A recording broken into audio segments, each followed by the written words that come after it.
Vibrations आणि कंपनात फरक आहे. तुम्हाला समजण्यासाठी मी सांगतो, व्हायब्रेट असं होतं आणि कंपनं अशी होतात समजण्यासाठी. इथे कशाची कंपन होतात? Vocal chords.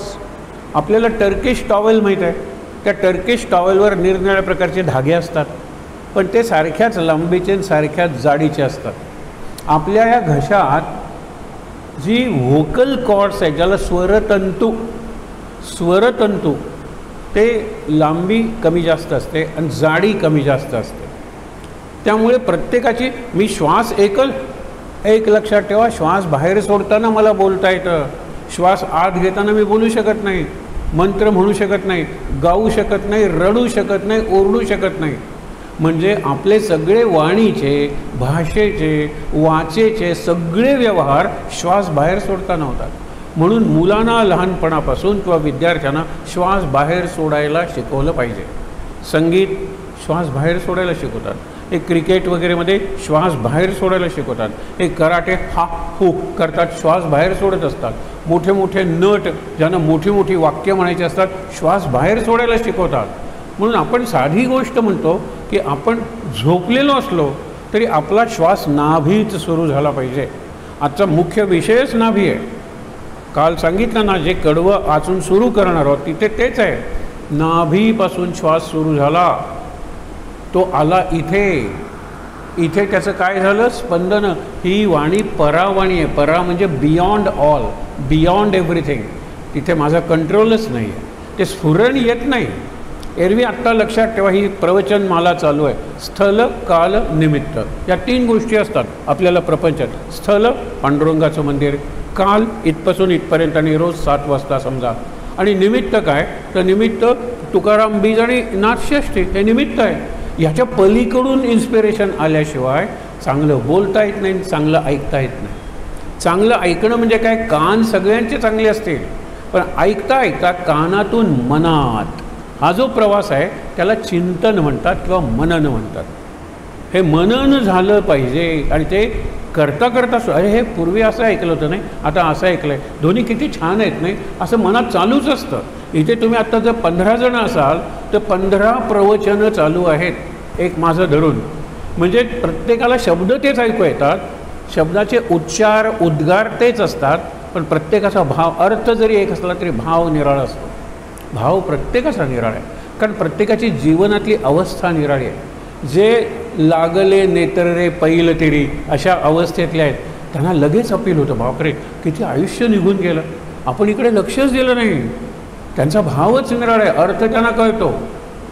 धरावे ते पाय आधी आधी तुकाराम म्हणतात, सद्गुरू वाचून सापडेना सोय, धरावे ते पाय आधी आधी. आता थांबू नका. 18 वर्षाचा मुलगा म्हणू शकेल जरा थांबायला काय हरकत आहे, आता लग्न करतो हे करतो, पण पाय धरायचेत नक्की. पण 80 वर्षाचा, a youth of 18 and an old man of 80, भावात फरक आहे. अर्थचिंतनातही फरक असेल, पण त्याचा भाव धरावे ते पाय आधी आधी तुकाराम सांगतायत. आणि तुकारामाचं एकूणच आयुष्य 42 वर्षांचं, म्हणजे तरी ते आधी आधी म्हणतायत. झडझडीत अवघानी ग कोण म्हणतात? ज्ञानेश्वर. आयुष्य किती? 21 वर्षांचं. त्यानं कसली घाई झालेली आहे? लवलाही कोण म्हणतात? समर्थराव.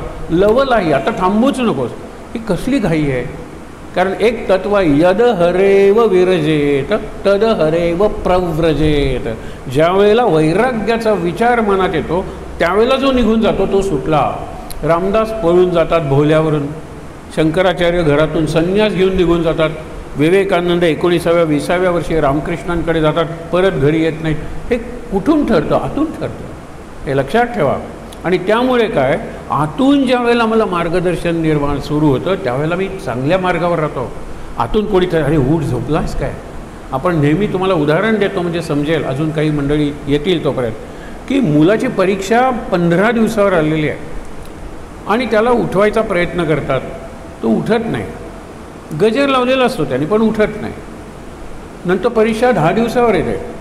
10 दिवसावर आल्यानंतर आई म्हणते आता उठ रे, मग तो म्हणतो मी अलार्म लावतो. अलार्म. परीक्षा 5 दिवसावर येते. अशा वेळेला अलार्मचा सुद्धा उपयोग झालेला नाही आहे. 5 दिवस आजी उठवते, आजोबा उठवतात, आई उठवते, बाबा उठवतात, हा बाया काही उठत नाही.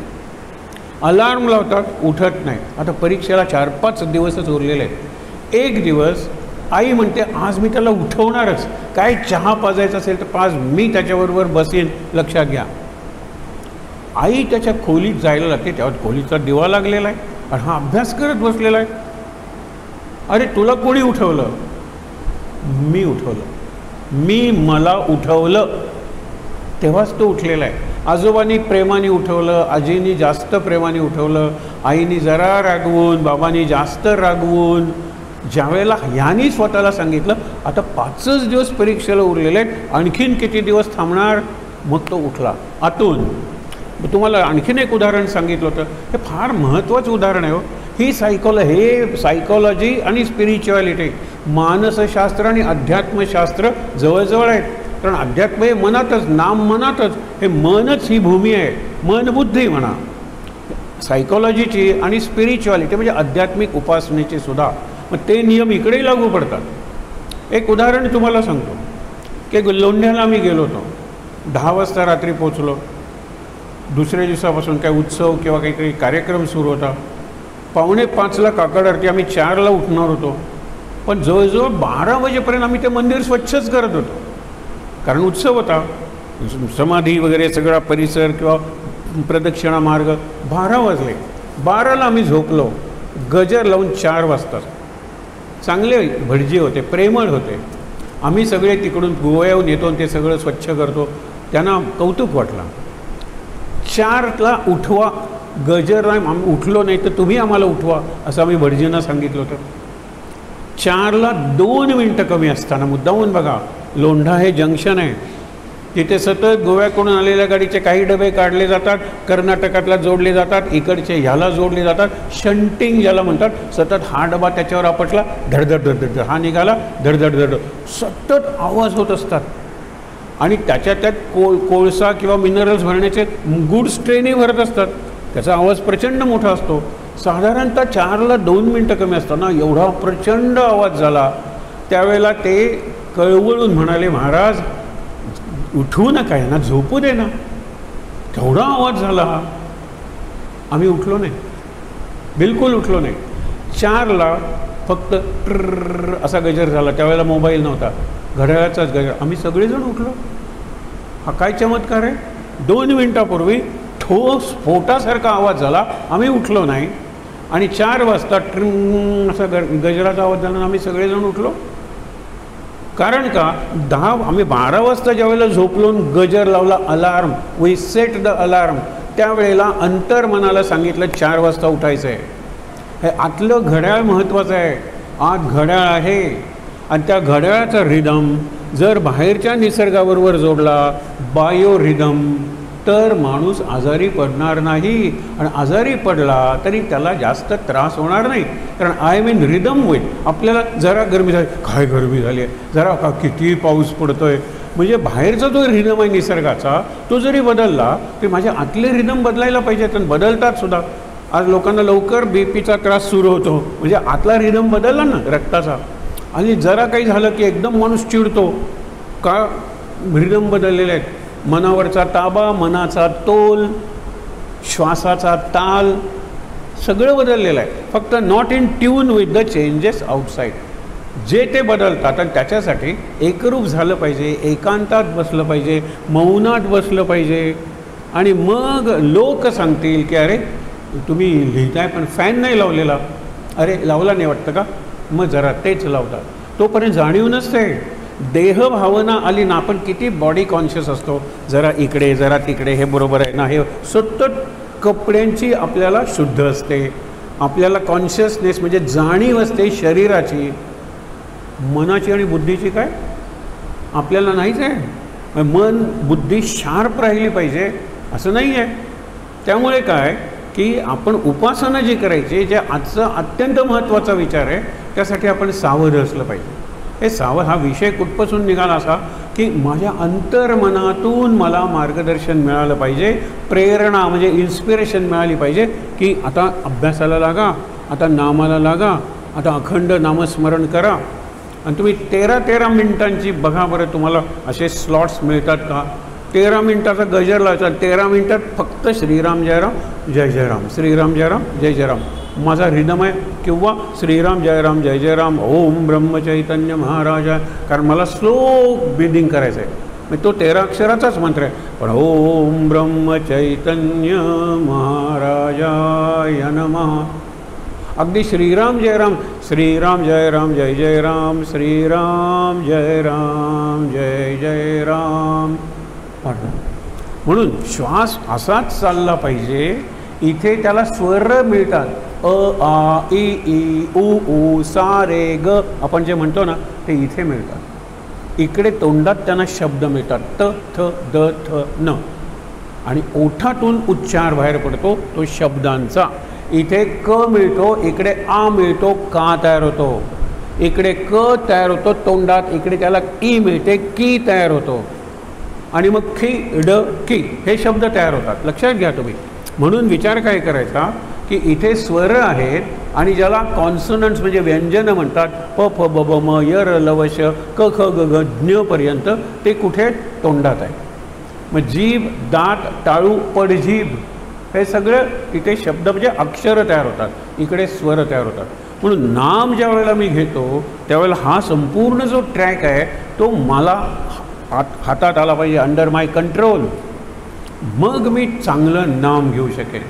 आज पांडुरंग आपल्याला सुचवतोय, त्यासाठी मी कमरेवर हात घेऊन उभा आहे, माझी बोटं अशी जरा वरच्या दिशेने आहे. हे मी काय सांगतोय तुम्हाला? असं शंकराचार्यांना वाटलं की पांडुरंग कमरेवर हात ठेवून बोटं अशी पुढे करून आपल्याला एक महत्त्वाचा संदेश देतोय, मेसेज. तो काय पांडुरंगाचा मेसेज आहे? कारण असा कमरेवर हात घेऊन कोटलाच उभा राहत नाही, पुढे वर्ण नाही. एकदा हा पांडुरंगाचं दर्शन झालं मूर्त की शंकराचार्यांना अमूर्त पांडुरंग दिसतो. त्या पांडुरंगाच्या ठिकाणी त्यांना कृष्ण आणि विष्णू दिसतो. मग विष्णूची सगळी ती वैजयंतीमाला, निरनाळी, रत्न वगैरे त्याचं वर्णन केलेलं आहे. विष्णूचा तो पितांबर वगैरे झगझगीत ती वस्त्र विजेसारखी त्याचं वर्णन केलेलं आहे. आणि नंतर ज्याला निर्गुण म्हणतात, मूर्तच नाही, म्हणजे त्यांना कपडेच नाहीत, आकारच नाहीत, हात नाहीत, पाय नाहीत, काही नाही, अशा निर्गुण पांडुरंगाचं किंवा निर्गुण ओंकाराचं सुद्धा वर्णन केलेलं आहे. आपण विचार करूया आणि मग आपल्याला कळेल की इथे जी सूचना दिलेली आहे कशाची किंवा मार्गदर्शन केलेलं आहे, उपासना कशी करायची ते महत्त्वाचं आहे. आपण आता सगळं स्तोत्र वाचूया. स्तोत्र वाचल्यानंतर तिसरं आहे ना, तिसरं, चौथं, पाचवं, सहावं आज घेता येईल. तिसरं झालं की सोपं आहे. पण त्यापूर्वी 2 तुम्हाला अभंग वाचून दाखवतो, छोटे आहेत. एक आहे नामयाची जनी, बरोबर, म्हणजे नामदेवांची कोण झाली? जनाबाई. ही शिष्या झाली, ती दासीच होती पण शिष्या झाली. आणि तुकाराम, नामदेव हे ज्ञानदेवांच्या वेळचे आणि तुकाराम हे आपल्या दृष्टीने आधुनिक. मग ज्ञानबा तुकाराम म्हणतो, म्हणजे ज्ञानदेव आणि तुकाराम मधले सगळे संत येऊन जातात याच्यात, म्हणून ती ज्ञानबा तुकाराम, ज्ञानबा तुकाराम म्हणजे सगळे संत आले. तर यांची जी शिष्या कोणाची? नामदेवांची, नामयाची जनी दासी, तिने विठू माझा लेकुरवाळा म्हणून चित्र बघितलं. पहिल्या दिवशी आपण बघितलं दर्शन म्हणजे काय, तिला पांडुरंगाचं दर्शन कसं होतं. जनाबाई सांगते, विठू माझा लेकुरवाळा संगे गोपाळांचा मेळा. गोपाळ म्हणजे कोण? भक्त त्याचे, सवंगडी, खेळगडी. आणि गो म्हणजे इंद्रिय आणि पाल म्हणजे पालन करणारा. इंद्रियांचं पालन करणारी जी शक्ती आहे त्याला कृष्ण म्हणतात. आणि तो सगळ्यांचा गोपाल आहे म्हणून संगे गोपाळांचा मेळा. निवृत्ती हा खांद्यावरी, ही माऊली आहे. विठू माझा लेकुरवाळा. लेकुरवाळा म्हणजे अनेक लेकरं आहेत या विठू माऊलीला, त्यापैकी निवृत्तीला खांद्यावर घेतलेलं आहे. निवृत्ती हा खांद्यावरी सोपानाचा हात धरी. सोपानाचा हात धरलेला आहे. पुढे चाले ज्ञानेश्वर मागे मुक्ताई सुंदर. त्यांना हात धरावा लागत नाही आहे, ते स्वतंत्र आहेत.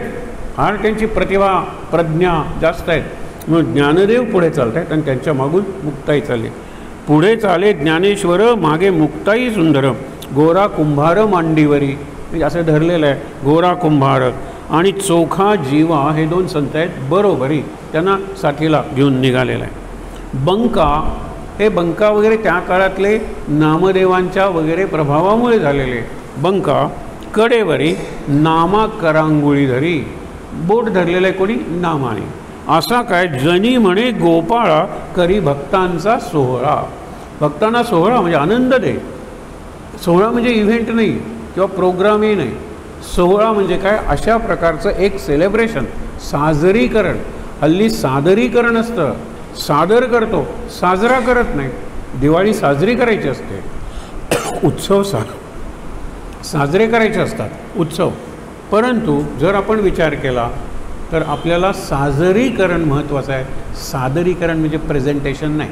मग सादरीकरणारे माईक वगैरे आहेत, गळ्यातला माईक, कॉर्डलेस माईक, हे सगळं सादरीकरण. मग मेकअप वगैरे आला, त्याचे निरनिराळी तंत्र असतात, RJ DJ असतात ना सगळे, किंवा सूत्रसंचालन करणारे.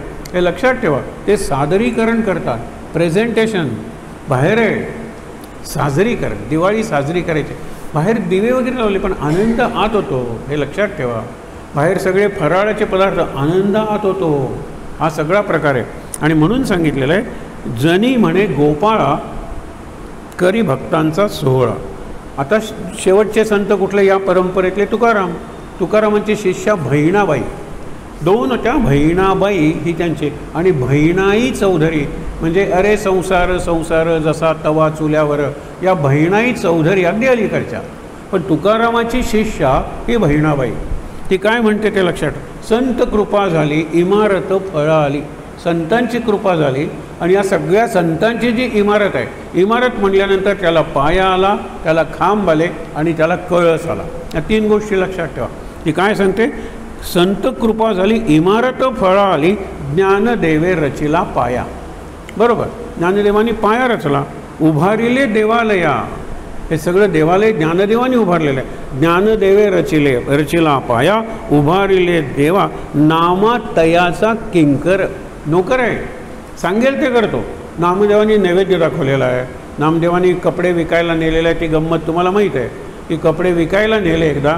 वडील म्हणाले की मला काम आहे. त्यांनी गठडं बांधून दिलं आणि म्हणाले याच्या किमती आहेत, जा विकायला. त्यांनी सगळं मांडून ठेवलं. एक बाई आली म्हणाली की हे झबलं मला नातवासाठी, हे चांगलं दिसतंय नाही. त्या झबल्यात नामदेवाला तो लंगट चालणारा, रांगत चालणारा बालकृष्ण दिसला. तो म्हणाला नाही नाही हे झबलं विकायचं नाही आहे, बाजूला काढून ठेवलं. नंतर एक जण आली, ती म्हणाली ही साडी किती चांगली आहे, लुगडं. तिने असं पसरलं पदर, रुक्मिणी किती चांगली दिसेल. नाही नाही नाही हे विकायचं नाही आहे, इकडे रुक्मिणीसाठी काढून ठेवलं. एकाने धोतर असं पसरल्यानंतर तुमचं पांडुरंगाला हे किती नाही नाही हे विकायचं नाही आहे. कुठलाच एकही कपडा विकला नाही, कारण ते त्याच्यात प्रपंच, हा माझ्या नातवाला, हा माझ्या सुनेला, हा माझ्यासाठी ते प्रपंच बघत होते. हा त्याच्यात ही रुक्मिणी, हा पांडुरंग, हा बाळकृष्ण, हेच त्याला दिसत होतं. आणि आला त्यावेळेला एवढा गठ्ठा घेऊन गेला होता, एवढं गाठोडं घेऊन आला ना, सगळ्यांच्या घड्या मोडलेल्या होत्या. ते सगळे बोळे घातले. दुरून येताना आई कौतुकाने म्हणते वडिलांना, नामा आपला हुशार झाला. बघा त्यांनी येताना संसाराचे पदार्थ म्हणजे पीठ, मीठ, तेल, तूप काहीतरी घेऊन आले आहे, मोठं काहीतरी. आल्यानंतर म्हणतो किती विक्री झाली? काही झाली नाही. असं कसं रे? आणि हे गोठावड मोसं कसं झालं? नाही म्हणलं मी विकू शकलो नाही, कारण प्रत्येक कपड्यात मला पांडुरंगाचं किंवा कृष्णाचं निरनिराळं रूप दिसत होतं. स्त्रियांच्या कपड्यात मला रुक्मिणी वगैरे दिसत होते, मी विकू शकलो नाही. हे त्याला सगळीकडे म्हणतात ना, प्रपंचात परमार्थ दिसला पाहिजे. काम करताना नाम आठवलं पाहिजे आणि एखादा बघत असताना रूप आठवलं पाहिजे, ते आपल्या सद्गुरूंचं किंवा देवाचं आठवलं पाहिजे. म्हणून ती म्हणते नामातयाचा किंकार तेणे केला हा विस्तार. नामदेवाने अभंग किती लागले. नामदेव कुठे गेले? पंजाबपर्यंत गेले. पंजाबांचा जो गुरु ग्रंथ साहेब आहे त्याच्यात नामदेवांच्या हिंदीत केलेल्या रचना आहे. नामदेवांना पंजाबमध्ये स्थान आहे. महाराष्ट्रातून गेले. नामदेवांना 80 वगैरे वर्षाचं आयुष्य मिळालं. त्यामुळे विस्तार कोणी केला तर नामदेवांनी केला. पाया कोणी घातला? यांनी. म्हणून नामदेव किंकर त्यांनी केला विस्तार.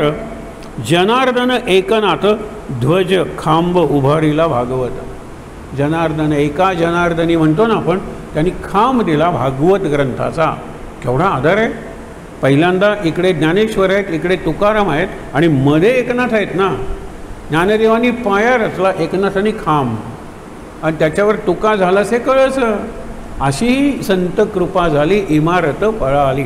एवढंच फक्त एक जनार्दन एकनाथ खांब उभारीला भागवत, भजन करा सावकाश तुका झाला असे कळस. तुकाराम हा कळस झालेला आहे. सावकाश भजन करा, भजन करताना तल्लीन व्हा. सावकाश व्हा म्हणजे तल्लीन व्हा. एक तुम्हाला गंमत सांगतो. तुकाराम सतत जाऊन त्या भंडाऱ्याच्या डोंगरावर पांडुरंग विठ्ठल विठ्ठल करत बसायचे. एकदा तुक्या तू तिकडे जाऊन भजनच करणार आहेस ना, मला तालुक्याच्या गावाला काम आहे, तर तू काय कर, माझ्या शेतातल्या पीक आलेलं आणि त्याला कणसं आलेली आहेत, आता कापणी करायची वेळ आलेली आहे आणि मला जावं लागतं आहे. तू काय कर की मचाण म्हणून बांधलेलं असतं ना शेतात असं उभा प्लॅटफॉर्म, त्याच्यावर बस आणि पाखरांना हाक, मी संध्याकाळी येतो. तुकाराम गेले त्यावेळेला त्या माचणावर पक्षी बसलेले होते, चिमण्या वगैरे. तुकाराम गेल्यानंतर सगळे उडले. तुकाराम पांडुरंगाला म्हणतो, मी इतका का वाईट आहे, एवढ्या चिमण्या जीवांनासुद्धा माझी भीती वाटावी. ते काही नाही, जोपर्यंत या चिमण्या माझ्या पागोट्यावर खांद्यावर मांडीवर येऊन बसत नाहीत तोपर्यंत मी प्रार्थना तुझी करत राहणार. संध्याकाळी तो ज्यावेळेला आला शेताचा मालक, त्यावेळेला पिका बऱ्यापैकी खाल्लेलं होतं पक्ष्यांनी आणि काही पक्षी तुकारामाच्या आजूबाजूला पागोट्यावर वगैरे बसले होते आणि ते ध्यानात विठ्ठल विठ्ठल.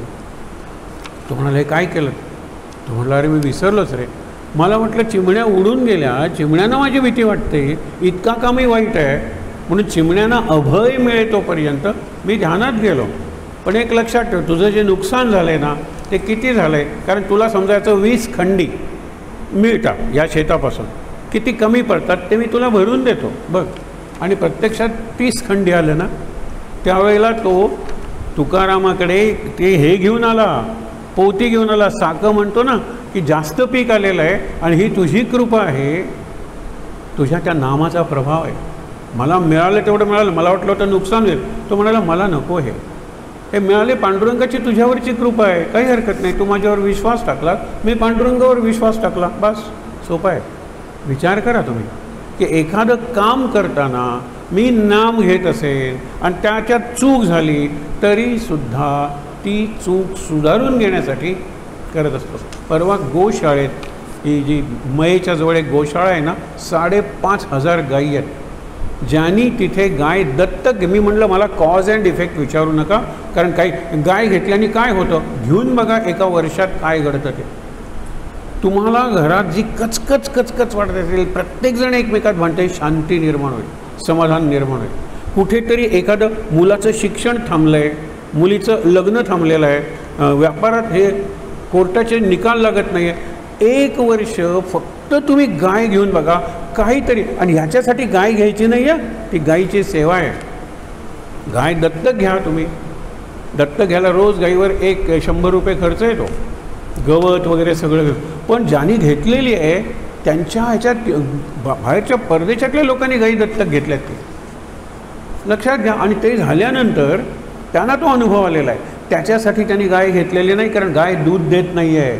त्या सगळ्या रस्त्यावरच्या गायी आहेत, रस्त्यावरची जनावरं आहेत. आता गोव्याच्या रस्त्यावर 14,500 जवळजवळ जनावरं आहेत, ती सगळी घ्यायला तयारी आहे.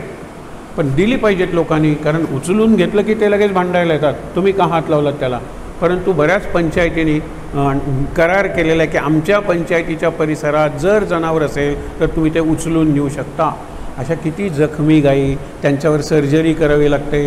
तुम्ही एकदा मये सिकेरीला या, माझा नंबर तुमच्याकडे असेल तर कॉन्टॅक्ट करा, तिथे जाऊन बघा. तुम्ही आलेला प्रत्येक जण, आता परवा काल तुम्हाला सांगितलं दत्तदास बुवा घाग त्यांच्या चरित्राचं प्रकाशन शंकराचार्य आले होते.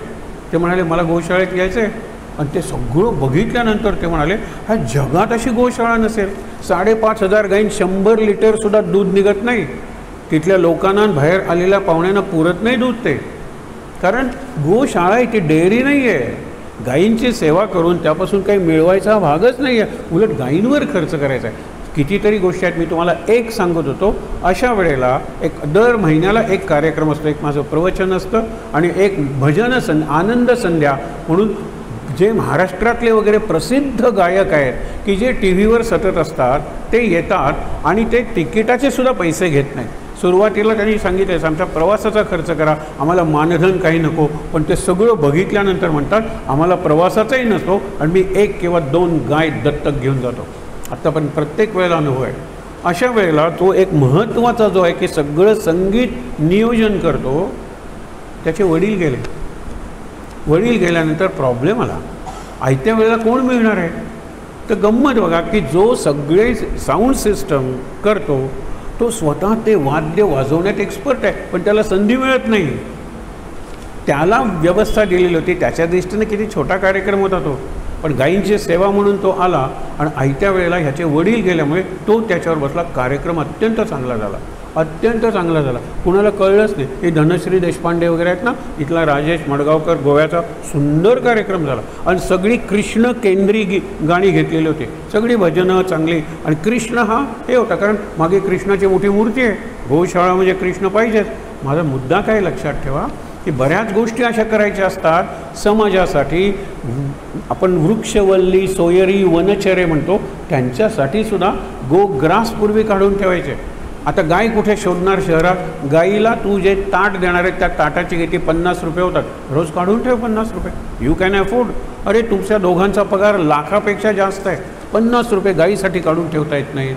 किंवा 25 रुपये गाईसाठी, 25 रुपये जिथे भोजन घालतात त्या केंद्रासाठी, गोंदवल्याला वगैरे अन्नदानासाठी नाही काढून ठेवू शकत. आणि बघा कुटुंबात किती आनंद निर्माण होत होते.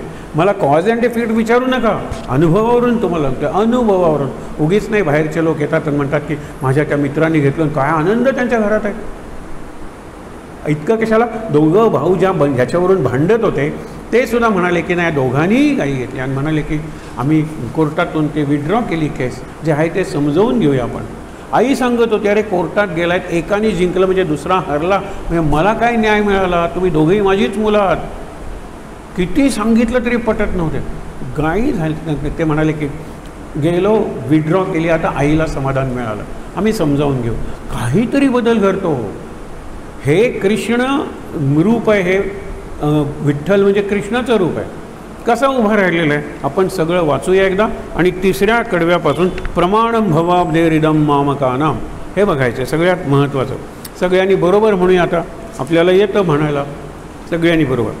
महायोगपीठे तटे भीमरथ्या वरं पुंडरीकाय दातुं मुनीन्द्रैः गत्यतिष्ठन्तमानन्दकन्दं परब्रह्मलिङ्गं भजे पाण्डुरङ्गं तडित्वाससं नीलमेघावभासं रमामन्दिरं सुन्दरं चित्प्रकाशं वरं त्विष्टकायां समन्यस्तपादं परब्रह्मलिङ्गं भजे पाण्डुरङ्गं प्रमाणं भवाब्देरिदं मामकानां नितम्बःकराभ्यां धृतो येन तस्मात् विधातुर्वसत्यै धृतो नाभिकोशः परब्रह्मलिङ्गं भजे पाण्डुरङ्गं स्फुरत्कौस्तुभालङ्कृतं कण्ठदेशे श्रियाजुष्टकेयूरकं श्रीनिवासं शिवं शान्तमीड्यं वरं लोकपालं परब्रह्मलिङ्गं भजे पाण्डुरङ्गं शरच्चन्द्रबिम्बाननं चारुहासं लसत्कुण्डलाक्रान्तगण्डस्थलान्तं जपारागबिम्बाधरं कञ्जनेत्रं परब्रह्मलिङ्गं भजे पाण्डुरङ्गं किरीटोज्ज्वलत्सर्वदिक्प्रान्तभागं सुरैरर्चितं दिव्यरत्नैरनर्घैः त्रिमङ्गाकृतिं बर्हमाल्यावतंसं परब्रह्मलिङ्गं भजे पाण्डुरङ्गं विभुं वेणुनादं चरन्तं दुरन्तं स्वयं लीलया गोपवेशं दधानं गवां वृन्दकानन्ददं चारुहासं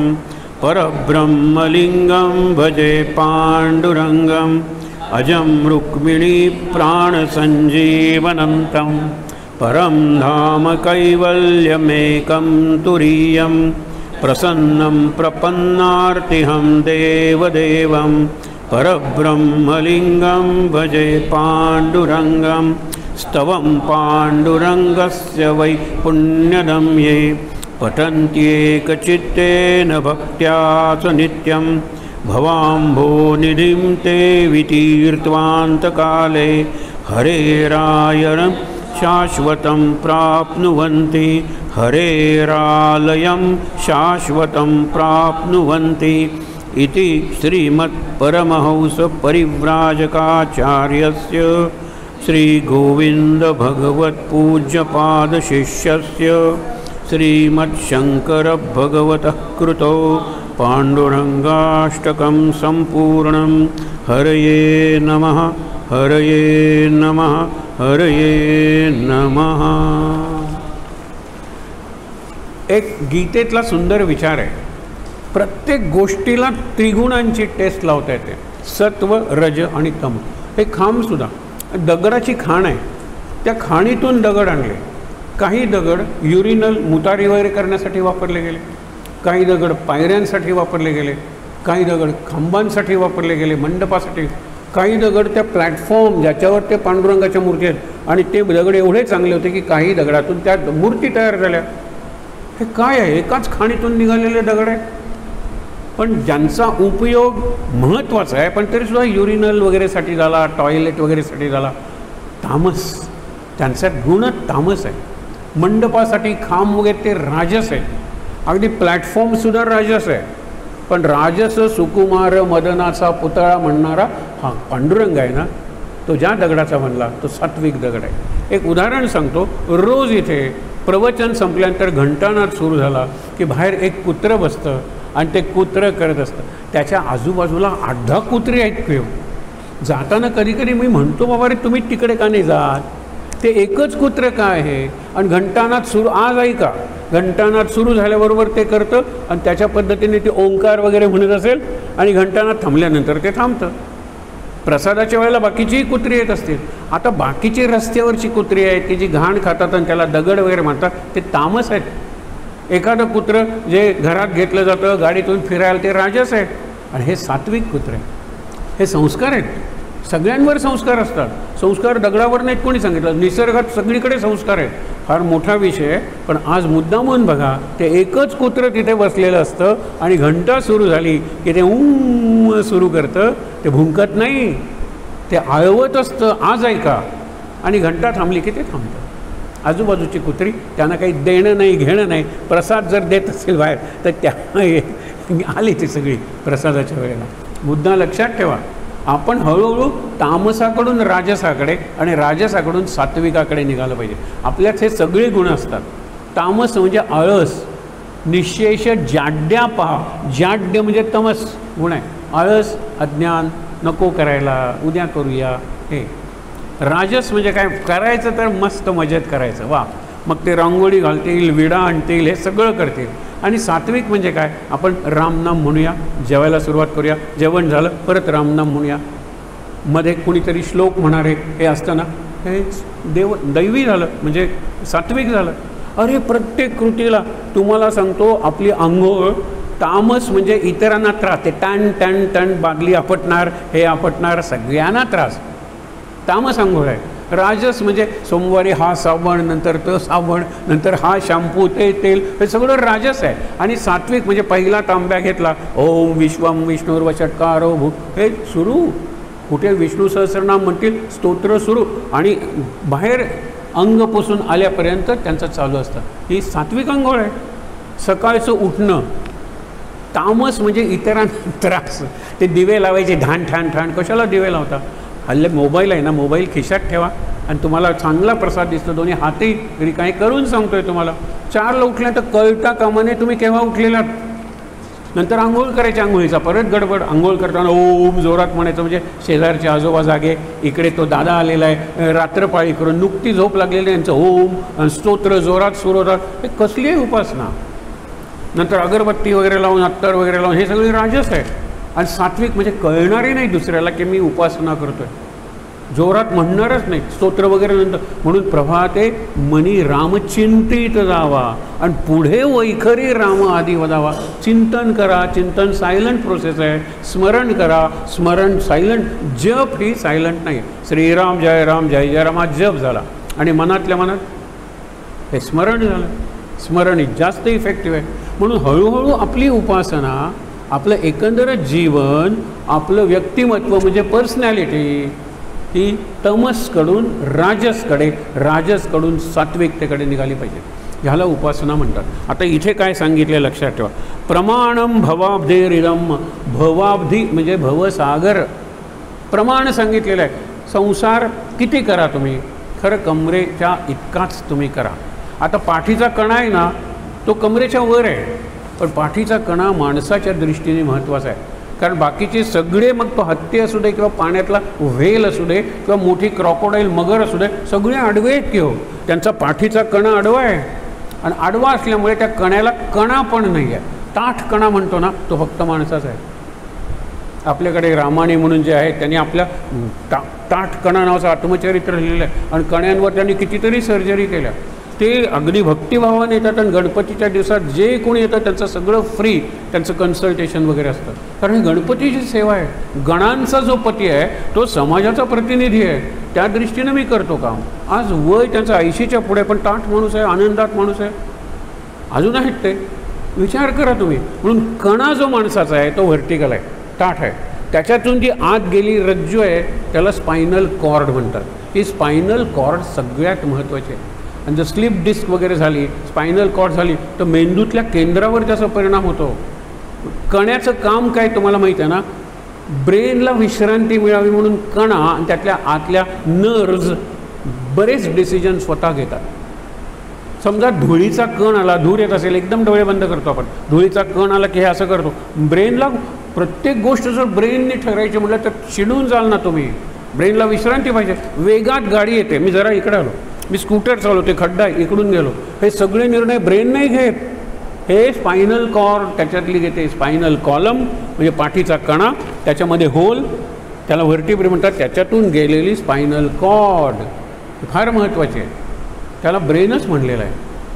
ब्रेनचं काम करते, त्याला रिफ्लेक्स ॲक्शन म्हणतात, की ब्रेनचा निर्णय घ्यायला लागतच नाही. बरेचसे निर्णय हे घेतले जातात या स्पायनल कॉर्डकडून. जरी तुम्हाला वाटलं की ही स्पायनल कॉर्ड ती वरचा भाग आहे, मेंदूचा भाग आहे, आणि ते मेंदूला सेकंडरी ब्रेन म्हणलेलं आहे. तिला मेंदूला विश्रांती मिळावी म्हणून. आता हे काय आहे माहीत आहे ना, एक विठोबा सांगून राहिलेलं आहे, लवकरात लवकर गोष्टी नवीन शिका आणि त्याचं हॅबिट बनवून टाका.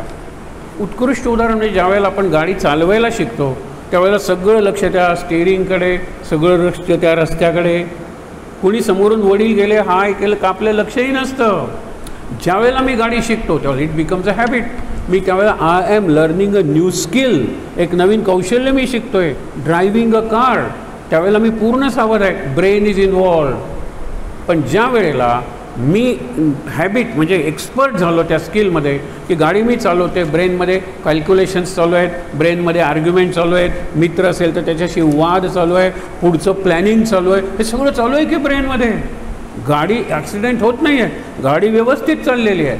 म्हणून लवकरात लवकर जास्तीत जास्त तुमच्या दिवसाच्या क्रिया या स्पायनल कॉर्डकडे सोपवा, मेंदूला विश्रांती द्या. किती ती ॲड्रिनॅलिन लेव्हल आहे तुम्हाला मी म्हणलं, तो मोठा विषय आहे, कधीतरी स्वतंत्रपणे तो विषय मांडला पाहिजे.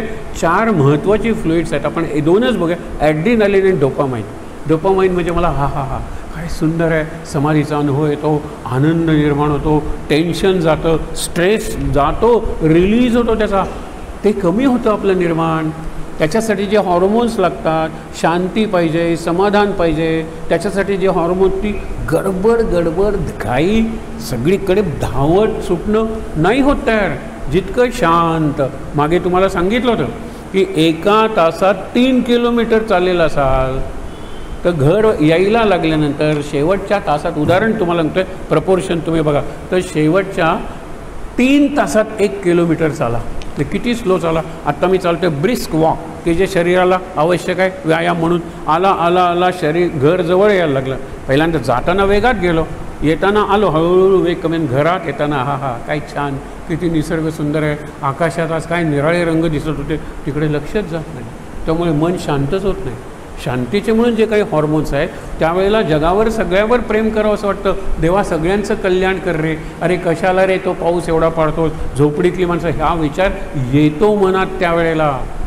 म्हणून तुम्ही स्लो डाऊन, कुठेतरी स्लो डाऊन व्हा. ॲड्रिनॅलिन म्हणजे planning, analysis, argument, discussion, decision, हेच घेतो. छोट्या छोट्या गोष्टीत डिसिजन. आणि त्याला 100तल्या 99 वेळा कळतं की आपण जे प्लॅन केला होता त्याप्रमाणे काहीच घडलं नाही, काहीच घडलं नाही, तरीसुद्धा प्लॅनिंग करतो.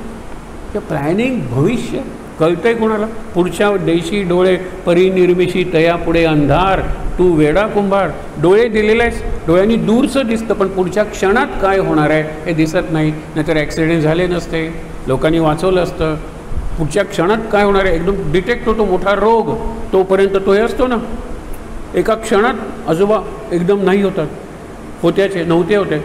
लक्षात ठेवा. म्हणून शांतपणे जीवनाचा विचार केला पाहिजे, शांतपणे जगायला शिकलं पाहिजे. त्या मी जितका स्लो डाऊन होईन ना शांत, तितकं माझं जीवन चांगलं आहे. पण प्रत्येक बाबतीत बुद्धी वापरू नका. सगळ्यात बाबतीत बुद्धी, खूप बुद्धी वापरतो आपण. बुद्धीमुळे पांडुरंग दूर आहे आपल्यापेक्षा. खरंच बुद्धी गेली तरच बुद्ध होऊ शकतो. आपली बुद्धी आहे ती पुस्तकातली बुद्धी आहे, आपली बुद्धी प्रपंचातली बुद्धी आहे. आणि गौतम बुद्धाची बुद्धी, पांडुरंगाची जी बुद्धी आहे, काल आपण किती उदाहरणं बघितली. तो तिथेच उभा आहे, पण तो सखूला मुक्त करतो, तो जनीला कामाला मदत करतो, तो आपल्यात सामावून घेतो कान्होपात्रेला. किती उदाहरणं बघितली. तो तिथे उभाच आहे, त्याला काही करावं लागत नाही आहे. त्याची जी शक्ती आहे त्या शक्तीला अनेक पैलू आहे. मी ज्या पैलूशी जोडला जातो, मग सेना न्हावी आहे, गेला. आता मंगळवेढ्याला दुष्काळ पडलेला आहे, दामाजी पंत आहेत तिथे, भरलेली आहेत, लोकांना खायला नाही, पण ती सरदार जो आहे त्याची कोठारं भरलेली आहेत. दामाजी विचार करतील, मी ती लोकांसाठी मोकळी करतो, मला फाशी देतील, कारण माझ्याकडे पैसे नाही आहेत. हा इतका प्रामाणिक आहे की तो सगळी कोठारं रिकामी करतो लोकांना. तोपर्यंत पाऊस होऊन सगळी परिस्थिती बऱ्यापैकी सुधारते. पण राजापर्यंत बातमी जाते. राजा म्हणतो त्या कोठारात धान्य होतं, त्याची किंमत करा. मंगळवेढा त्याला बोलवतात आणि तो म्हणतो माझ्याकडे पैसे नाहीत द्यायला, काही शिक्षा कर, पण तुझी ती बंद ठेवायची कोठर आणि जनावरं वगैरे सगळे मरतात हे मला बघवलं नाही, काय शिक्षा द्यायची ते मला नाही. तो म्हणतो हे एवढे पैसे या मुदतीत आणून भर, नाहीतर मग तुला शिक्षा देईल, तू चांगला माझा सेवक आहेस. म्हणून अशा वेळेला पैसे कुठे जमतात? तो झाला महार पंढरीनाथ. म्हणून जे गाणं आहे, काय सांगू तयाची मात, त्याची गोष्ट मी तुम्हाला काय सांगू. महार म्हणजे जात नाही आहे, ते काम आहे, पळत जायचं, तो हे पोचवायचं. हल्ली जे आपण ज्याला म्हणतो ना निरनिराळ्या प्रकारचे आणतात तुमचे स्विगी वगैरे सगळे, ते याच्यातून येतात. पूर्वी वस्तू तिकडे नेऊन द्यायचं, पत्र पोचवायचे, एक हुंडी म्हणजे चेक तो पोचवायचा. जेवढी होती तेवढी हुंडी लिहिली आणि एक आला आणि त्यांनी दिली. नंतर मुदत संपल्यानंतर दामाजी शेठ आले, म्हणले माझ्याकडून पैसे भरले गेलेले नाहीत. ते म्हणाले अरे तुला मी निरोप पाठवला होता की पैसे भरले गेले. तो म्हणतो कोणी भरले? आणि वर्णन जे करतात ते पांडुरंगाचं वर्णन आहे. फक्त पांडुरंगाचा मुकुट काढा आणि त्याला फेटा बांधा, त्याच्या गळ्यात हे काढा, एक हे करा, हातात काठी द्या, हे बांधा, इकडे घोंगडं ठेवा. पांडुरंग आहे तो. पांडुरंग हाच गोपाळ आहे, पांडुरंग हाच मेंढपाळ आहे, पांडुरंग हा. आणि तो जातो त्यावेळेला दामाजी शेठ म्हणतो पांडुरंगा माझ्यासाठी हेही काम तुला करावं लागलं, विचार करा. म्हणून तो तिथे उभा आहे म्हणून शांत आहे असं समजू नका, सगळं काम करतो. तो लोकपाल आहे. शांतम ईड्यम म्हणजे स्तुती करा, तो शांत दिसतो पण तो लोकांचं पालन करतो. हे पुढे बघणार आहोत. प्रमाणम भवाब्दे रिदम मामकानम नितंभक कराभ्याम द्रुतो येन तस्मा. कमरेवर ठेवलेले आहेत हात, म्हणजे संसार वाहतोय ना. काल मी तुम्हाला सांगितले ते आता जरा निराळे शब्द सांगतो. नाभीपर्यंत आपण सगळे पशु आहोत. नाभीपासून छातीपर्यंत आपण पशुपती आहोत. छातीपासून कंठापर्यंत आपण पशुपतीनाथ आहोत. आणि डोक्यावर आपण पाशुपतेश्वर आहोत. खाली सुरुवात होते रामेश्वरापासून आणि पाशुपतेश्वर नेपाळमध्ये आहे, काठमांडूचा. मग हे सगळी जी आहे ना ही प्रगती आहे. म्हणून अगदी लक्षात ठेवा, नाभीच्या खालीच आपलं सगळं लक्ष आहे. आपण चांगले कपडे घेतो, आपण चांगले हे घालतो, नाही आम्ही गळ्यात घालतो, नाही नाही तो गळा निराळा. ज्या गळ्यातून भजन बाहेर पडतं, ज्या गळ्यातून अखंड नाम पडतं, ज्या गळ्यातून देवाची स्तुती केली जाते, त्या गळ्यात काय आपण घालत नाही. मागे आपण त्या राजकुमारीचा कंठा म्हणून गोष्ट बघितली होती. त्या राजकुमारीला तिची आई म्हणजे राणी मरताना सांगते की हा कंठा ठेव, आपल्या पिढ्यानपिढ्या आपल्याकडे आलेला आहे, काही कर पण हा कंठा हरवू नकोस. म्हणून ती सतत गळ्यात घालून ठेवते. आंघोळीला गेली की तिच्या दासी असतात त्यांच्याकडे देते. एकदा सगळ्यांना वाटलं चला आंघोळ करूया, तिने कंठा कुठे ठेवला तिला आठवत नाही. कावळ्याने उचलून नेला असेल, कुठल्या तरी प्राण्याने खारोटी वगैरे बिळात लपवून ठेवला असेल. हे नाही म्हटल्यानंतर ती म्हणते मी जेवणार नाही. जोपर्यंत कंठा सापडत नाही तोपर्यंत मी जेवणार नाही. राजा म्हणतो माझी मुलगी राजकन्या जेवणार नाही म्हणून मी जेवणार नाही. प्रधान वगैरे मंत्री म्हणतात राजा जेवणार नाही म्हणून मंत्री जेवणार नाही, आणि राजा जेवणार नाही म्हणून प्रजा जेवणार नाही. सगळेजण शोधतायत कंठा, आणि मुलं तडफडायला लागली भुकेनं. म्हातारी माणसं कळवळायला लागली, खायला काही नाही, प्यायला काही नाही, कारण सगळेजण कंठा शोधला पाहिजे. गुरुला कळतं त्यावेळेला गुरु येतो. गुरु विचारतात त्या बिळात काय करतोयस? नाही राजकुमारीचा कंठा शोधतोय. ए झाडावर तू काय करतोयस? नाही कंठा शोधतोय. नंतर तू तिथे शेतात काय खणतोस? अरे कंठा आहे का बघतोय. तू तिकडे काय बघतोयस? कंठा शोधतोय, कंठा शोधतोय, कंठा शोधतोय, कंठा शोधतोय. आला राजा आपल्या शिष्याकडे, काय म्हणाला? कंठा, कंठावरचा कंठा का कंठाच्या आतला कंठा? आतला कंठा तर सगळ्यांच्या कंठात आहे. प्रत्येकाला मी काय शोधते? कंठा, कंठा, कंठा, कंठा, कंठा. प्रत्येकजण म्हणतोय कंठाच्या आतला कंठा. आपण म्हणतो कविता कंठस्थ करा. आकंठ जेवलो हा शरीर आहे, पण तुझं वेईन रामा मज कंठ वेना. मला आता जगवत नाही आहे. रामा माझा श्वास कोंडलेला आहे, हाही कंठ वेना. हा कंठ आतला आहे, कंठ बाहेरचा आहे. हनुमंताला नाही का रत्नाचा कंठा दिला सीतेनं, त्यांनी ते सगळे मणी फोडून काढले. आत राम आहे का बघायला. तो वरचा कंठा कशाला पाहिजे? वरचा कंठा देहाचा अलंकार आहे. आधी देह आपण दाखवतो आणि त्याच्यात हे प्रदर्शन करतो. करू नका असं नाही आहे, पण आतल्या कंठात राम नाम चालू आहे का? आतल्या कंठात पांडुरंग पांडुरंग विठ्ठल विठ्ठल चालू आहे का? जे वारकऱ्यांच्या असतं. वारकरी एखाद्या वेळेला मुक्त होईल, पण वारकऱ्यांचे जे प्रबंधक असतात, सगळी टूर कंडक्ट करणारे, त्यांना काही मुक्ती नाही आहे. कारण त्यांना पांडुरंग आठवले, पाणी आले का बघ बरं, हे चला आता पुढचा मुक्काम कुठे, ह्याच्यातच त्यांचे वाऱ्या होतात. त्यांनी पैसे घेतलेले असतात, ते व्यापार करत असतात, पण त्याच्यात एखादा देहभान हरपलेला असतो. त्याच्या कंठात, त्याच्या कंठावर तुळशीची माळा असेल ना नसेल, त्याच्या हातात तंबोरा असेल वा नसेल, मी वीणा असेल वा नसेल, त्याच्या पाय काही नाही. कंठात विठ्ठल विठ्ठल विठ्ठल विठ्ठल विठ्ठल आतला आहे, हे लक्षात घ्या.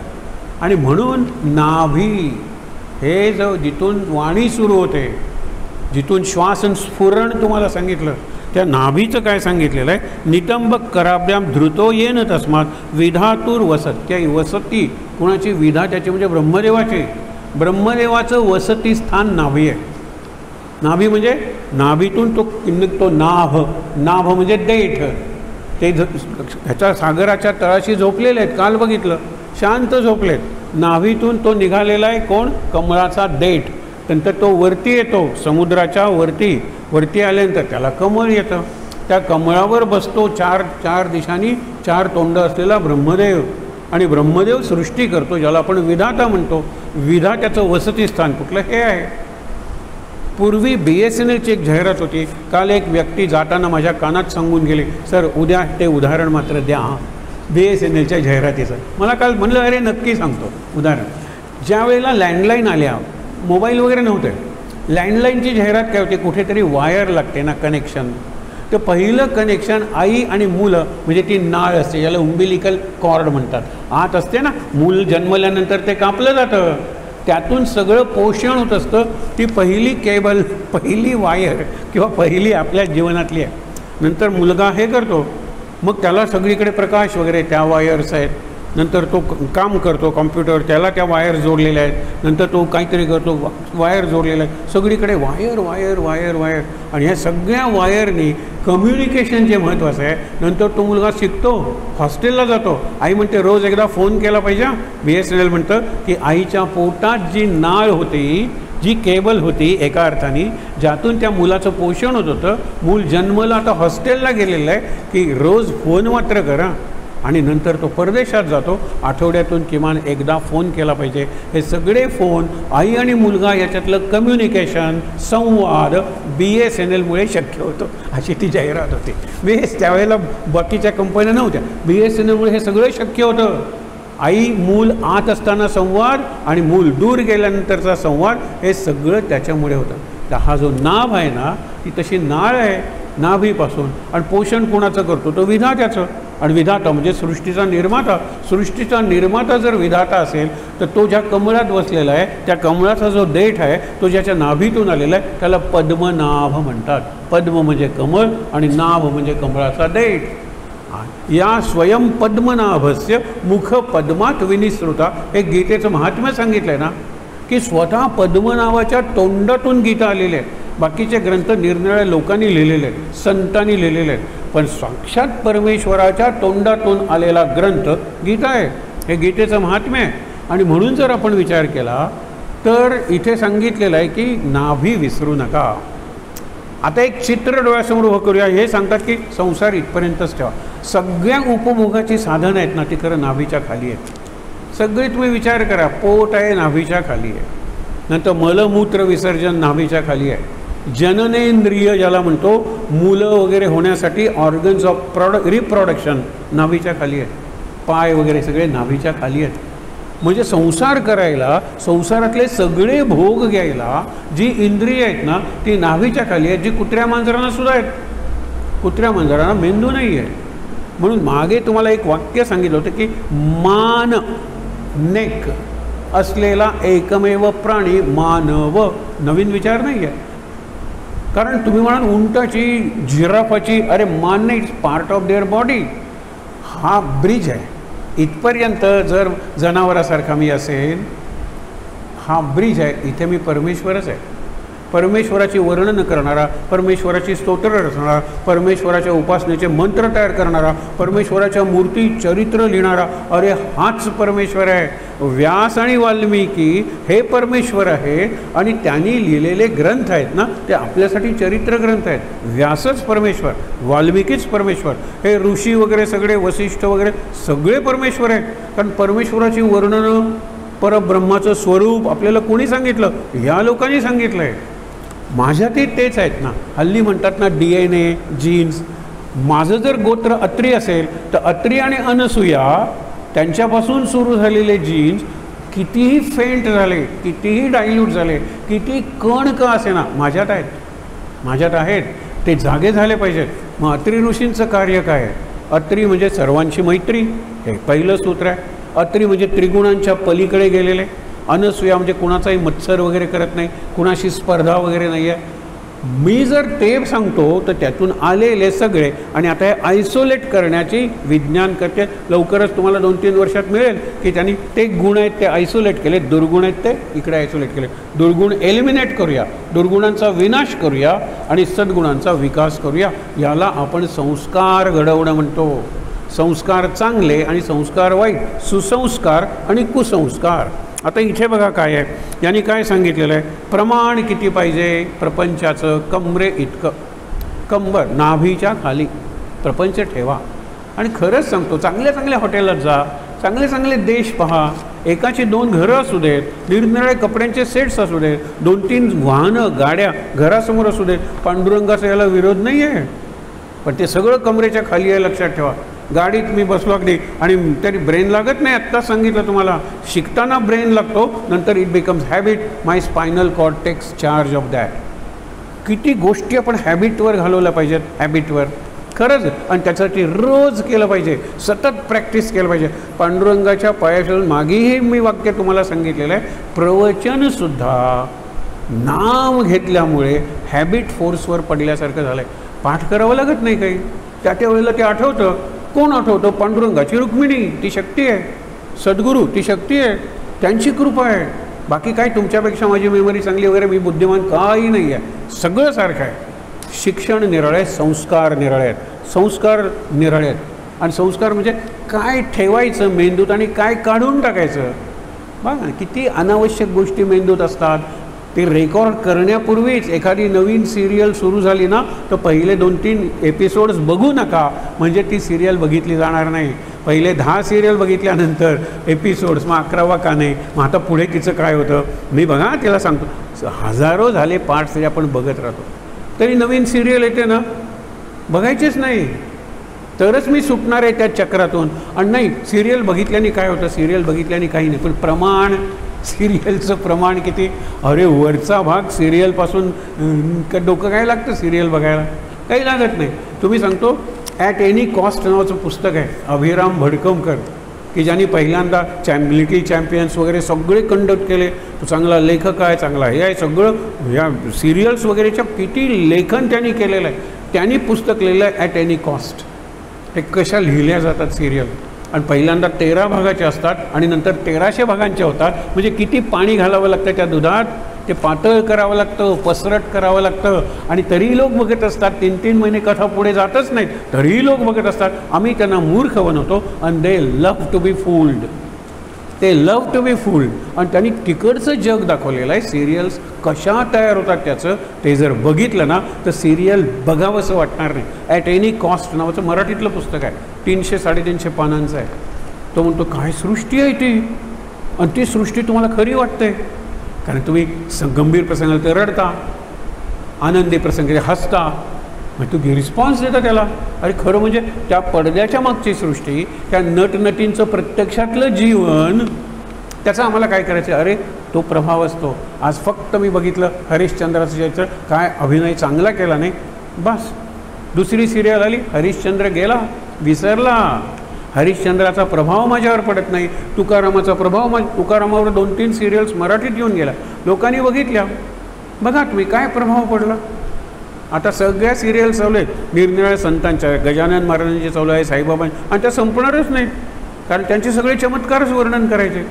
अरे पण मी 1000 एपिसोड्स बघितले, माझ्यात थोडे तरी गजानन महाराज आले पाहिजेत, थोडे तरी साईबाबा आले पाहिजेत, माझ्या वागण्यात बोलण्यात नाही आहेत. आणि म्हणून काय आपलं प्रमाण चुकलं. नितंबक कराभ्याम धृतो येणं इथे धरून ठेवलेलं आहे. आणि तो बोटानी दाखवतोय की अरे नाभीला विसरू नका, कमरेपर्यंत संसार करा, नाभीच्या वर प्रपंच परमार्थ करा. उपासना नाभीच्या वर आहे, पायाने मंत्र नाही म्हणतायत. लक्षात ठेवा, नाभीच्या खालच्या हाताने नाही मंत्र म्हणतायत. मंत्र म्हणला जातो तो खरं मेंदूनीच म्हणला जातो, परंतु इथून तो व्यक्त होतो, आणि त्यासाठी इथून तो सुरू होतो. म्हणतो ना, सुरुवात इथे आहे आणि ती वरती आहे, इथे सगळी सुरुवात आहे. ते तो सांगतोय तिथे लक्ष द्या, तुम्ही नाभीकडे लक्ष द्या. आणि ते वसती स्थान आहे कोणाचं, ब्रह्मदेवाचं. आणि ब्रह्मदेवानी नुसती सृष्टी निर्माण केली नाही, तर वेदही निर्माण केले, सगळं ज्ञान ब्रह्मदेवानी निर्माण केलं. विधाता त्याचं वसती स्थान नाभी आहे, विसरू नका नाभीला. आणि आता शेवटी एक चित्र अनेकदा पाहिलेलं आहे, परत परत आठवण करून द्यावी लागते. कधीतरी आपल्याला ते स्ट्राईक होईल आणि मग आपल्या जीवनाचा ते भाग बनेल. ते शेवटी बघूया. पण हे बघा ना, प्रमाणम भवाब्देरिनम मामकानाम. आता कमरे इतका प्रपंच करायचा म्हणजे प्रपंचातले सगळे भोग आहेत ना. आणि जरी तुम्हाला वाटलं नाही नाही मी तोंडातून खातो, नाही तोंडातून नाही, ते पचन होतं, ते पोटातच होतं. मी श्वास वगैरे घेतो, बरोबर आहे, श्वास वगैरे घेतो बाहेरून, पण नाक हा वरचा भाग आहे, पोट हा खालचा भाग आहे, पण नाभी हा वरचा भाग आहे, छाती हा वरचा भाग आहे, कंठ वरचा भाग आहे, हनुवटी ओठ वगैरे सगळा वरचा भाग आहे. तो पांडुरंगाला द्या. पांडुरंग तो प्रपंच इतकाच करा. आणि खरंच अनुभवावरून सांगतो, छान प्रपंच करता येतो, रसिकतेनं प्रपंच करता येतो, एवढाच तो ठेवला पाहिजे. वरती जर प्रपंच आला तर प्रपंचाचा पूर येतो, आणि त्या पुराचं पाणी किंवा प्रपंचातला रस इंद्रिय घेतात, तो निरनिराळा नाका तोंडात जाऊन आपण बुडून मरतो. इथपर्यंत प्रपंच ठेवला तर आपण कुठल्या अमृताच्या डोहात पडतो. आणि मला पोहता जरी येत नाही तरी अमृत जर नाका तोंडातून आत गेलं तर मी मरणार आहे कसा, सांगा बरं. आणि अमृत नाभीच्या वर तयार होतं. अमृत इथे अमृताचा कुंभ आहे, आणि तिथे बाण मार, त्याशिवाय रावण मरणार नाही, हे बिभीषणाने सांगितलं. तो बाण मारतोय, रावणाचं एक डोकं जाते, पुन्हा ते येऊन चिकटतंय, रावणाचा एक हात तुटतोय. आज का निष्फळ होती बाण, हे गीत रामायणातलं गीत आहे. आज माझा बाण एरवी निष्फळ नाहीच आहे. राम एकदाच मारतो बाण, आणि तो जे लक्ष्य असतं त्या लक्ष्याचा वेध होतो. Target never is missed by Ram. आज काय होतं आहे. मग विभीषण म्हणतो, मी बघत होतो, रावणाला वरदान आहे, आपल्यापैकी प्रत्येकाच्या नाभीच्या ठिकाणी अमृताचा कुंभ आहे.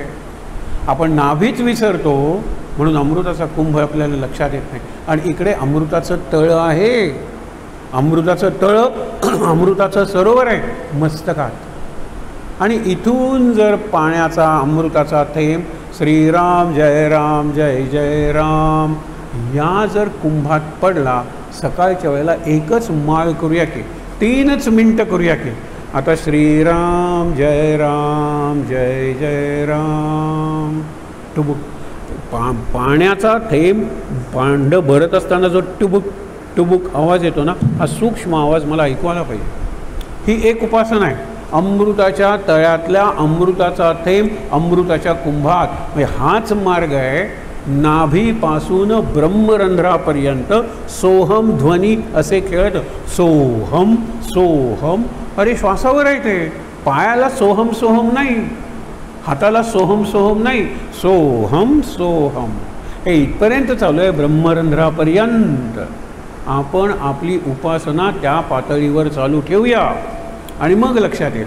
ही वरून खाली पडणं हा प्रपंच आहे, सोपा आहे. ते फक्त कल्पना करा, इथे काय सुंदर अमृताचं तळ आहे आणि तिथून एक एक थेंब खाली पडतो आहे आणि मला आवाज ऐकू येतो आहे. मला ते थेंब पडल्यावर थोडेसे तुषार, त्याला स्प्रे म्हणतो, तोही दिसतो आहे. जितकं मी आत जाईन ना तितका मी तन्मय होईन, तितका मी एकाग्र होईन, कॉन्सन्ट्रेट होईन मी. नाही तर सगळी डिस्ट्रॅक्शन, इकडे बघतोय तिकडे बघतोय, श्रीराम जय जय राम काय आहे. हे जर मला जमलं ना तर बरोबर उलटी उपासना ही. वरून जर राधा असेल तर खालून, वरून धारा असेल तर खालून राधा आहे. ते कसं आता इथून सुरू होतो. यासाठी एक चित्र तुम्हाला आठवतो, आपल्याकडे हे असतात ना ॲक्वेरियम, माशांच्या बॉक्सेस असतात, काचेच्या बॉक्सेस, निरनिराळे मासे वगैरे आरामात फिरत असतात.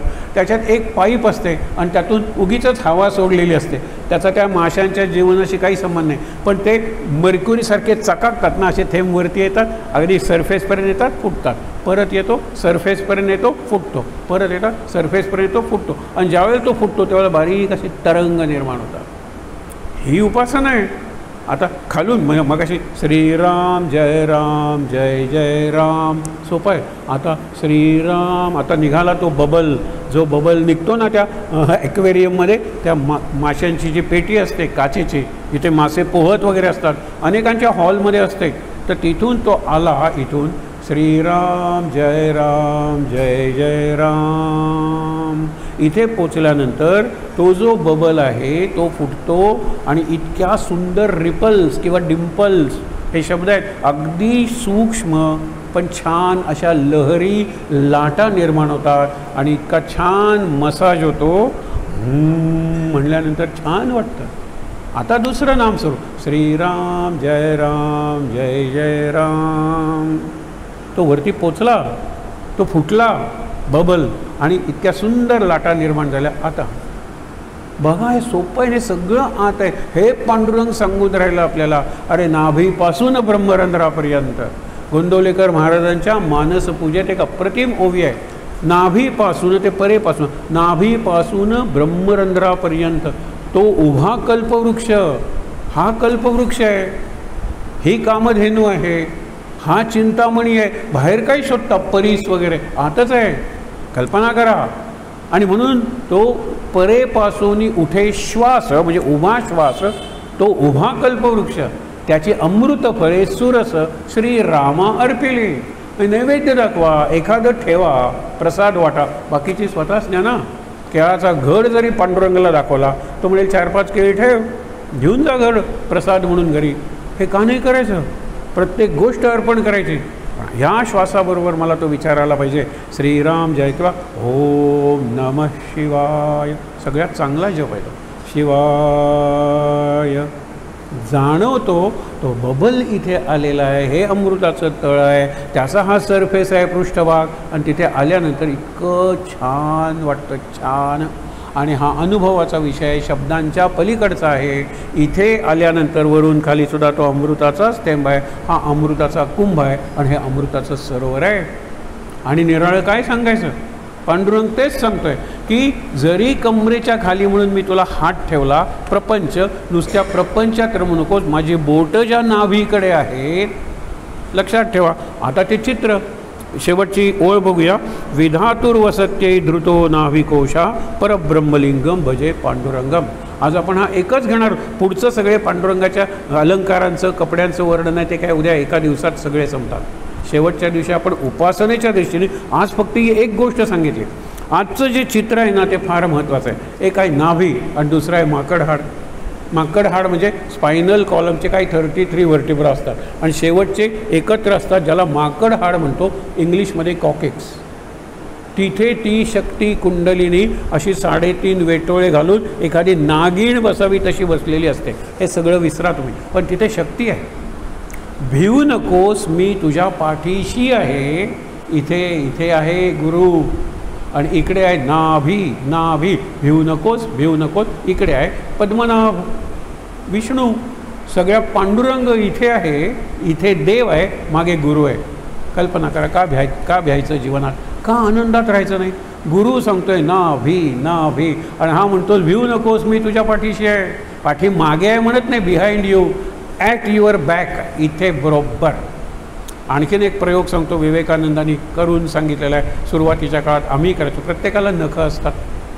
श्रीराम जय राम जय जय राम स्फुरण इथे आलेलं आहे. पण एक मंत्र झाल्यानंतर हे जे माकड हाड आहे कमरेचं ना, तिथे बारीकसं नखानी टोचायचं.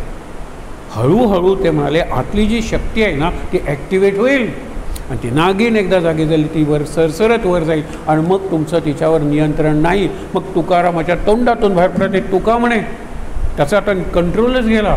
एखादा खेळाडू, एखादा नटसम्राट, कुठलंही बघा, जाणीव करून दिली पाहिजे. आणि पुढे तुम्हाला कळतं श्रीराम जय राम, इथे सुरू झाला जय जय राम. बघा ना, ओम नमः शिवाय, तिथे जरा टोचा ना सुरुवातीला आणि मग टोचण्याची गरजच पडणार नाही. मग आरामात मंत्र नाभीत सुरू होतो आणि मागच्या संपतो. पुढे देव म्हणतो भिवू नकोस आणि मागे गुरु म्हणतो भिवू नकोस. आणि तरी आपण भीतो. भिणं, चिंता, काळजी, नकारात्मक विचार आणि मनावरचा ताण हे सगळं भिणं आहे. भिवू नकोस नाभी, भिवू नकोस मी तुझ्या पाठीशी आहे. गुरु आणि देव हे चित्र आज उद्या आपण बघूया 1-2 मिनटं. तो पांडुरंग आहे ना, पांडुरंग सांगतो अरे इथे इतका संसार ठेव आणि बोट आहे ते नाभीकडे, नाभीला विसरू नकोस. तिथे पद्मनाभ आहे आणि सगळी सृष्टी निर्माण करणारा जो ब्रह्मदेव आहे तो इथे राहतो. त्याचं मूळ आहे ते नाभी आहे विष्णूची. म्हणून आपल्याकडे हे दिलेलं आहे. हे सगळं ॲपरेटस आहे ते परमेश्वराची देणगी आहे, विठ्ठलाची देणगी आहे. का नाही उपासना करायची? हे उपासना करायला काहीही लागत नाही. मी शेवटचं वाक्य सांगतो, प्राणायाम करायला सुद्धा 4 बोटं आणि नाक लागतं. नाम घ्यायला काय लागतं? माझं नाम चालू आहे, कळणार नाही तुम्हाला. नाम घ्यायला श्वास चालू म्हणजे मी जिवंत असला पाहिजे ना. नाम घ्यायला मी जिवंत असलो पाहिजे म्हणजे श्वास चालू असला पाहिजे. नाम घ्यायला कुठलंही ॲपरेटस लागत नाही, कुठलीही व्यक्ती लागत नाही, कुठलीही मूर्ती लागत नाही, कुठलंही पुस्तक लागत नाही, ना प्रवचन ना कीर्तन, फक्त नाम स्मरण. एवढा संकल्प करूया ना आपण. आज संकष्टी आहे आणि खरं संकष्टीचं संधीत रूपांतर करायचं असेल, कारण संकष्टी पावावे निर्वाणी रक्षावे. प्रत्येक क्षण निर्वाण आहे माझं आणि प्रत्येक क्षणाला जन्म आहे. आज संकष्टीचा हा संदेश का नको लक्षात गेला? संकटी पावावे, पावणार आहे पांडुरंग, निर्वाणी रक्षावे.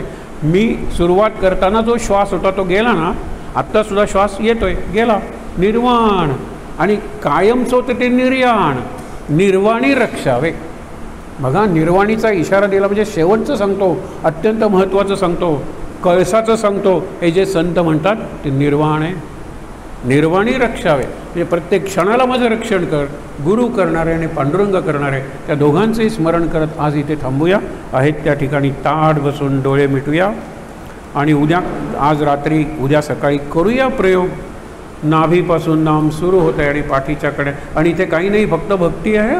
इथे कुठलाही योग नाही, कुठलंही ध्यान नाही. यातून ध्यान निर्माण होईल, यातून मनन चिंतनाची सवय निर्माण होईल. लक्षात ठेवा. शांत. श्लोक आणि शांतिपाठ. सदा सर्वदा योग तुझा घडावा, तुझे कारणी देह माझा पडावा.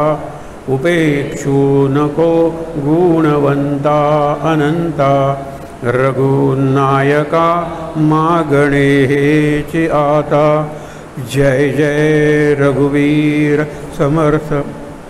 ओम सहनाववतु सहनौ भुनक्तु सह वीर्यं करवावहै तेजस्विनावधीतमस्तु मा विद्विषावहै।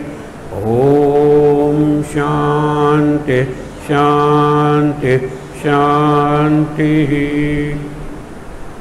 तीनदा दीर्घ श्वासोच्छ्वास। श्वास उभाच घ्यायचा, लक्षात ठेवा। इतकं शांत आणि छान वाटतं। हातावर हात चोळूया, ते हात चेहऱ्यावर डोळ्यांवर चोळूया। अगदी सावकाश डोळे उघडून हनुमान, रुक्मिणी आणि विठोबा यांचं दर्शन घेऊया। सर्वांना नमस्कार करूया। महाराज।